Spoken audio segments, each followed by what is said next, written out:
doon sa pagkikita lang ng dalawa. Ay, Diyos ko. May nag-aalab na pangyayari daw na namagitan sa kanila. Naku. Doon yun nagsimula. Kaya ngayon, Si Andrea Brillantes at si Daniel Padilla na di umano uli ay nakarating sa kampo ni Catherine yun at mas may malala pa po na nagkaroon daw ng higit pa doon sa pagkikita lang ng dalawa.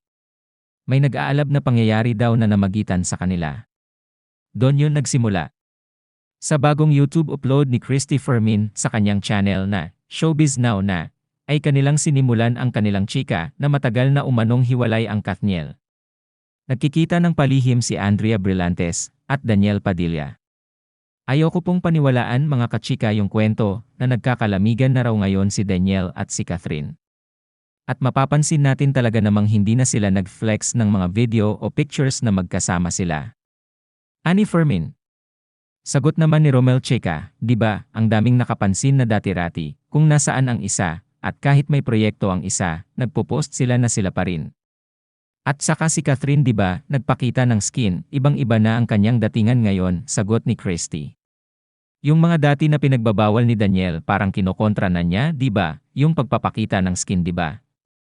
Ako po, gusto ko pong maniwala na wala talagang pinanggagalingan itong kwentong ito. Gusto ko pa rin pong maniwala mga kachika na hindi nila sasayangin yung mahigit isang dekadang pagmamahalan. Na parehong-pareho nilang inalagaan.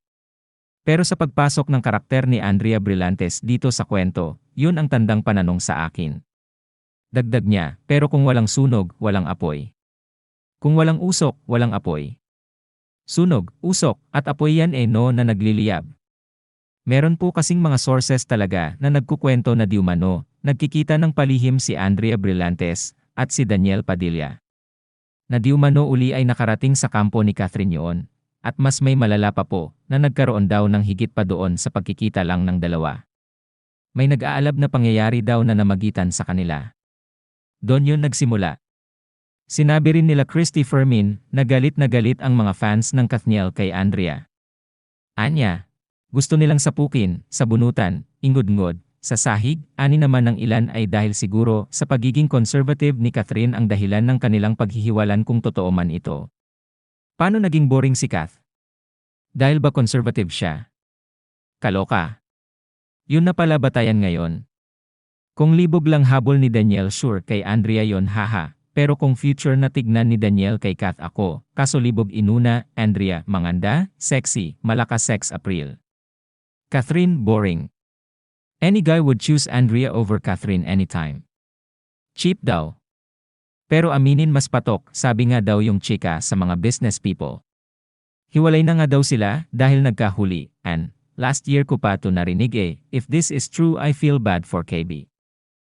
She doesn't deserve to be cheated on the fact that this is not the first time that they had a cheating issue. Ika nga nila, walang usok kung walang apoy.